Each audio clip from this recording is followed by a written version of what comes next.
जयगडचे विनायक मंदिर पाहून मी निघालोय कोकणातील एक अतिशय प्राचीन आणि अपरिचित असे मंदिर पाहायला. कराटेश्वर. रत्नागिरी जिल्ह्यातील नांदिवडे या गावामध्ये अगदी समुद्राला लागून असलेल्या एका छोट्याशा टेकडीवर हे प्राचीन शिवमंदिर आहे. जयगड किल्ल्या शेजारी JSW ही कंपनी आहे.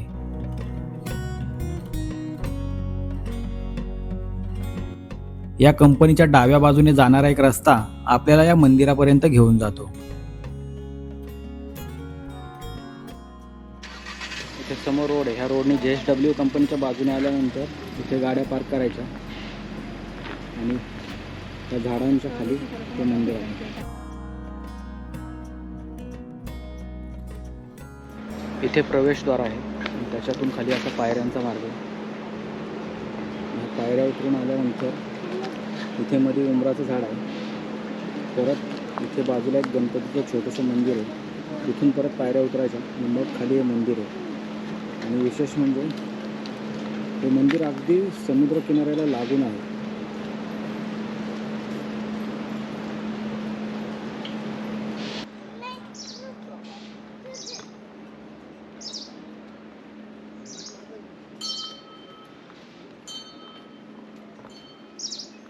अतिशय सुंदर ठिकाणी मंदिर आहे. ज्या समुद्र किनाऱ्याच्या शेजारी गंगेवर हातपाय धुवून मगच देवळात प्रवेश करावा.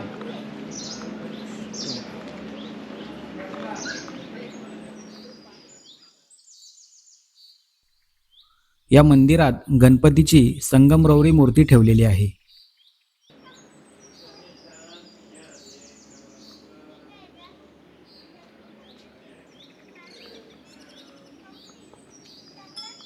जुन्या पद्धतीचं मंदिर आहे. खूप सुंदर आहे.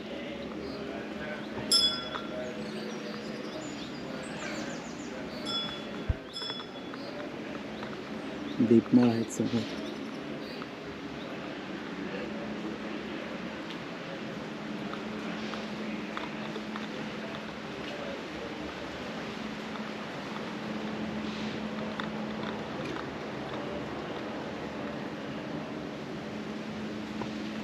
या दीपमाळवर 1970 साल लिहिलेलं आहे बघा.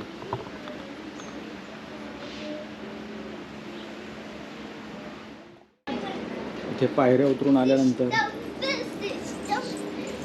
इथे मंदिर आहे. मंदिरावर सूचना लिहिली, गंगेवर हातपाय धुवून मगच देवळात प्रवेश करावा. आता गंगा म्हणजे इथे खाली समुद्र दिसतो. मंदिराच्या पाठीमागे खाली समुद्रापर्यंत जाण्यासाठी हा पायऱ्यांचा मार्ग आहे.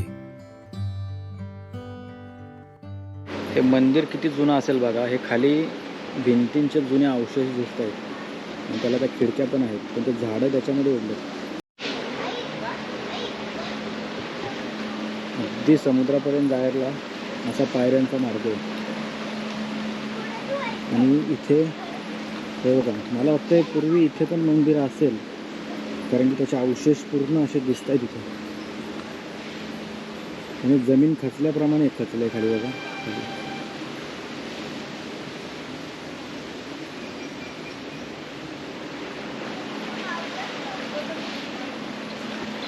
गंगा म्हणजे समुद्रात पाय धुवायसाठी झरा इथे खाली, काय माहिती.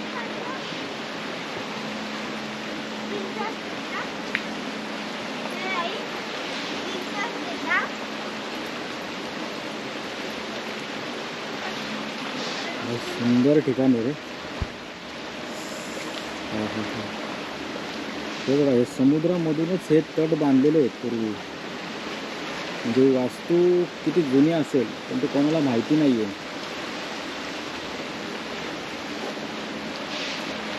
मोठे मोठे जांभा दगड आहेत.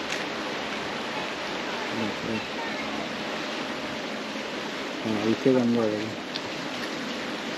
म्हणजे गोमुखातून हे झऱ्याचं पाणी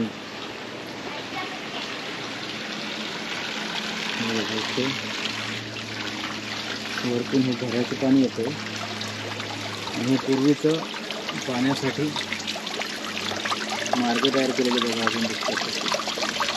आणि हे पाणी इथे खाली मार्गातून ते गोमुखातून खाली येतं. हे बघा ही गंगा आहे, म्हणजे पूर्ण झऱ्याचं पाणी त्या गोमुखातून तिथे एक टाकी बांधून त्याच्यामध्ये येतं. ते वरती झरे पाझरतात सर्व. बघा आता खाली गंगेमध्ये पाय धुवून, पण मला वाटतं हे एवढी मोठी भव्य वास्तू असेल ना पूर्वीच्या काळी, जी कोणालाच माहिती नाही आहे. आणि हा दगड केवढा मोठा आहे.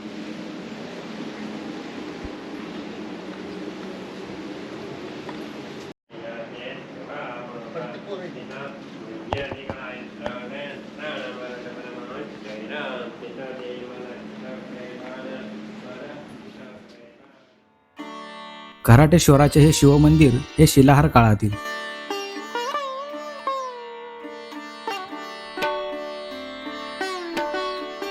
सभामंडप, अंतराळ आणि गर्भगृह अशी या मंदिराची रचना आहे.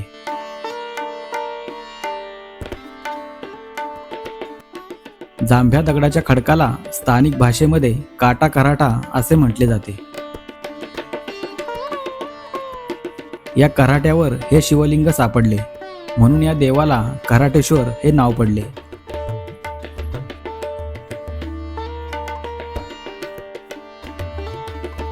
मंदिराच्या बाबतीत स्थान महात्म्य हा शब्द आपण अनेकदा ऐकला असेल.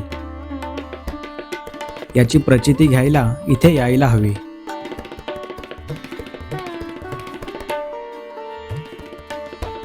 साधेपणा हेच या मंदिराचे खरे सौंदर्य.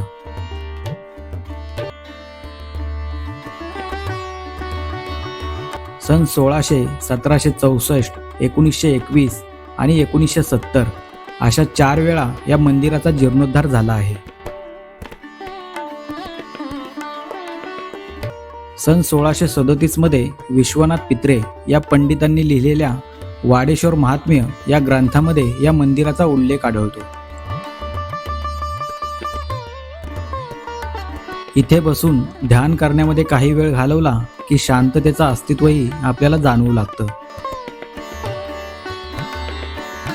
साध्या कौलारू घराप्रमाणे दिसणाऱ्या या मंदिराला कळस मात्र नाही.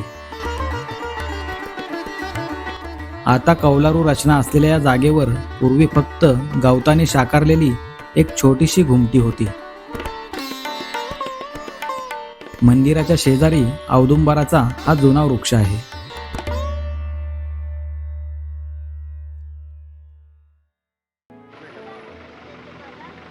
अंधार पडण्याआधी जयगडची जेट्टी गाठली.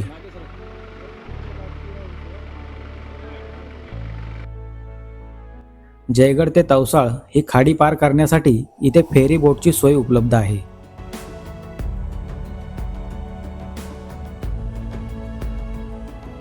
प्रवासी, गाड्या आणि माल वाहतुकीसाठी या बोटींचा वापर होतो.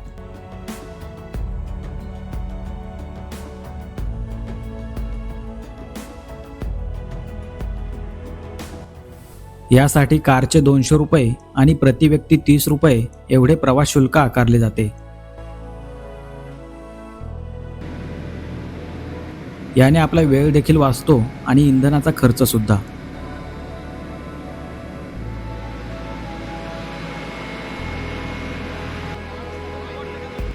इथे योगायोगाने माझ्या शाळेतील मित्राची भेट घडली.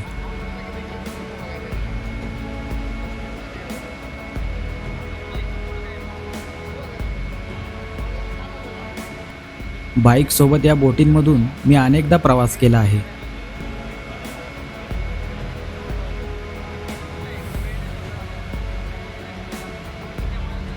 सकाळी 7 ते रात्री 10 वाजेपर्यंत या फेरी बोट चालू असतात.